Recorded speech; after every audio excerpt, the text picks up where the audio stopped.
जिसने पंडित जवाहरलाल नेहरू से लेकर पंडित अटल बिहारी वाजपेयी जैसे देश के बड़े प्रधानमंत्रियों को भी एक छोटा सा सम्मान देना भी उचित नहीं समझा, उस पाकिस्तान ने मोरारजी देसाई को, जो सिर्फ 1 बरस तक प्रधानमंत्री थे, अपना सर्वोच्च नागरिकता सम्मान निशाने इम्तियाज दे डाला। आखिर क्यों?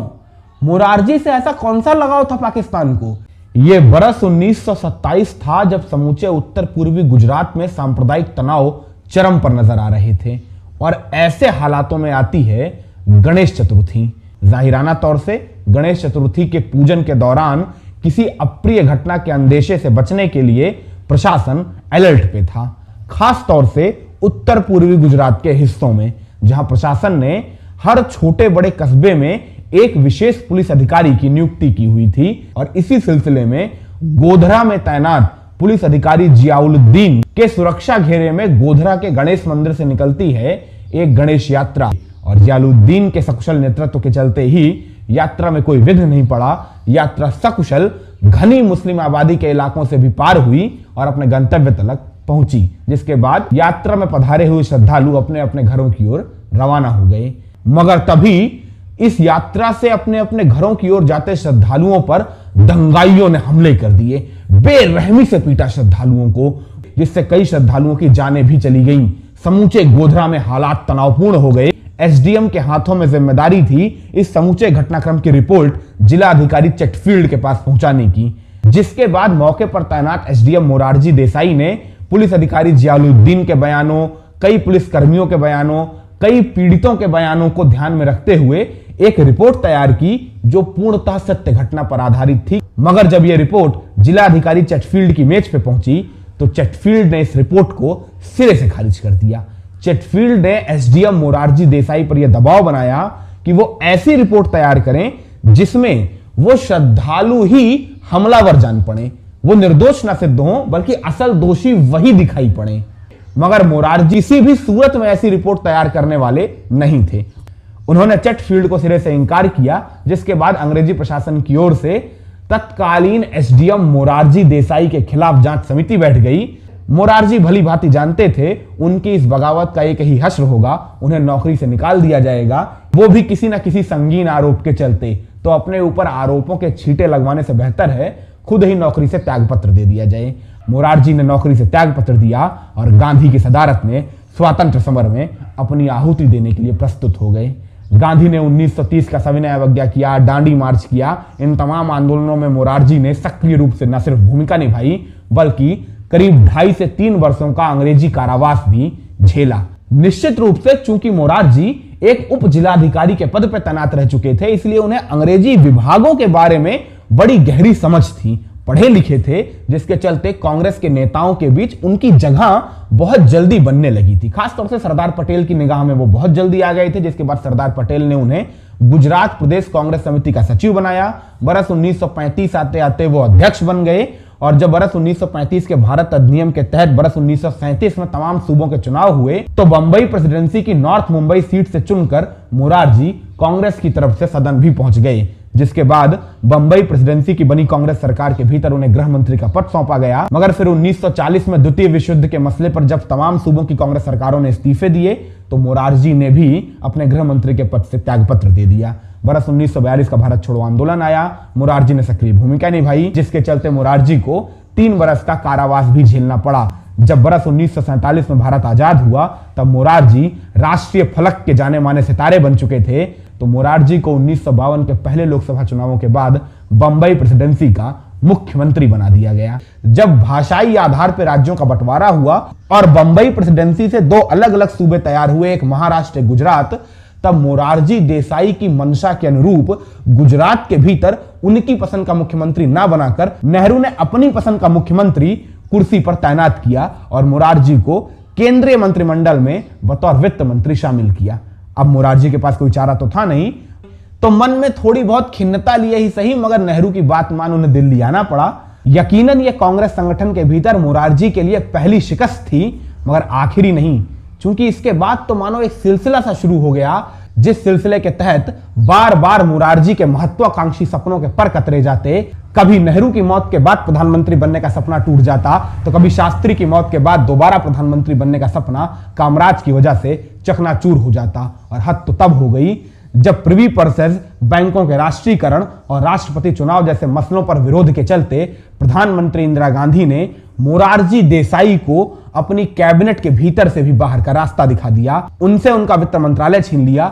हालांकि उप प्रधानमंत्री का पद बनाए रखा, मगर तब मोरारजी की जिद आड़े आ गई। मोरारजी ने तय कर लिया था वो उप प्रधानमंत्री के पद पर तभी बने रहेंगे जब इंदिरा उनके वित्त मंत्री का पद बहाल करेंगी, मगर इंदिरा ने ऐसा करने से इनकार कर दिया, तो मोरारजी ने भी उप प्रधानमंत्री के पद से त्यागपत्र दे दिया। जिसके बाद मोरारजी ने अपने समर्थकों के साथ एक नई पार्टी सरीखा संगठन बना लिया, नाम रखा कांग्रेस ओ।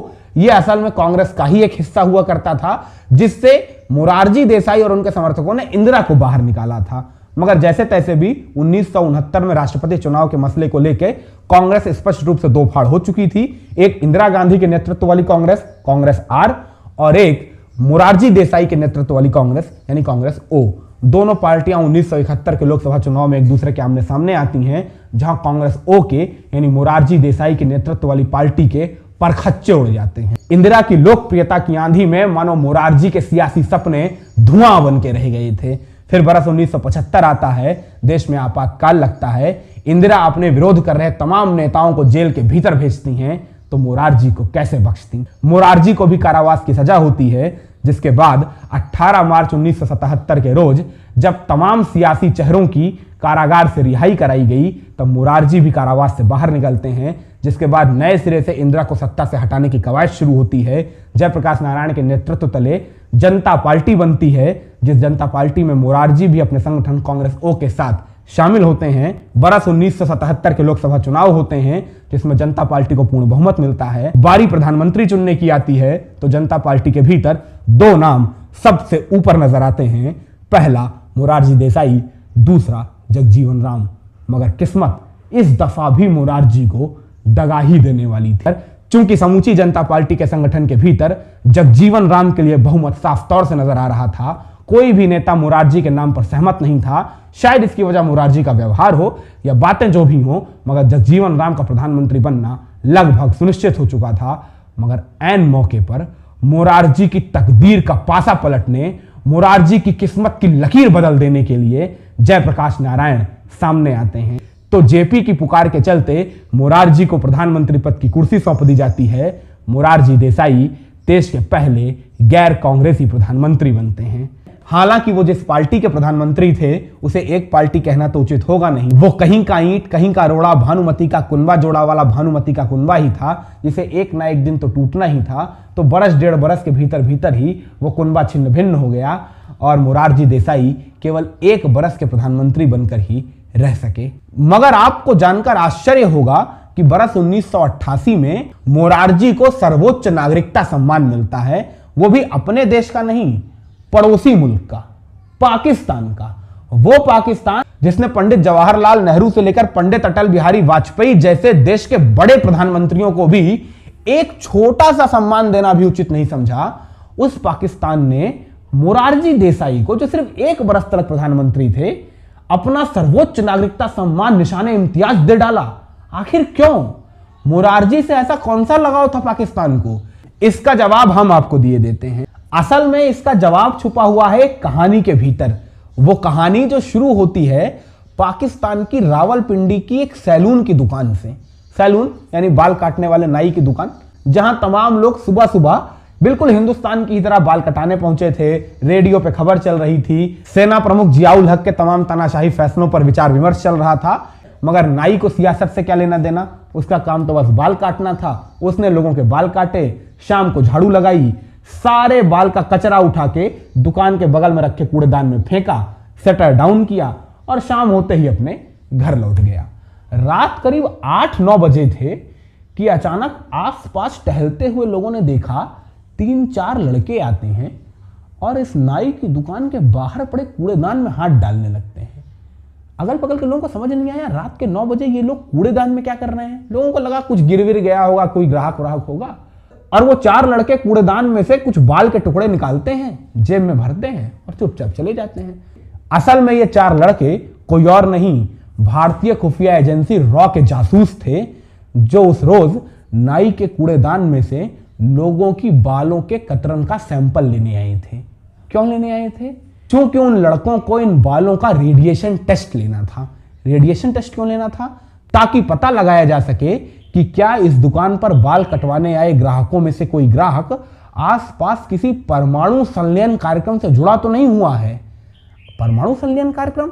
जी हां, पाकिस्तान का परमाणु संलयन कार्यक्रम, जो शुरू हो गया था बरस 1966 से ही अब्दुल करीम खान के नेतृत्व में, जिस कार्यक्रम में दिलचस्पी दुनिया के 2 देशों की सबसे ज्यादा थी, एक इजराइल और एक भारत। भारत और इजराइल ने आपस में मिलकर एक टैक्टिकल योजना बनाई थी कि अगर पाकिस्तान के भीतर पाकिस्तान के इस गोपनीय कार्यक्रम का कोई सुराग मिल जाए तो पाकिस्तान के इस परमाणु कार्यक्रम को हम मिलकर फेल कर सकते हैं। मगर इसके लिए सबसे जरूरी और शायद सबसे मुश्किल काम यह था कि आखिर पता कैसे लगाया जाए कि पाकिस्तान के भीतर परमाणु कार्यक्रम चल रहा भी है या नहीं, चल रहा है तो कहां चल रहा है, किस तरीके से चल रहा है। इसकी जिम्मेदारी रामेश्वर नाथ काओ ने अपने काउबॉयज को दी थी, यानी रॉ के एजेंट्स को दी थी, जो पाकिस्तान के अलग अलग हिस्सों से पता लगाने की कोशिश में जुटे हुए थे कि आखिर पाकिस्तान में न्यूक्लियर रिएक्टर का काम कहां चल रहा है। इसी सिलसिले में रॉ के कुछ जासूसों को ऐसे सुराग मिले थे कि रावलपिंडी के इर्द गिर्द किसी इलाके में खान लेबोरेटरी नाम की एक लेबोरेटरी है,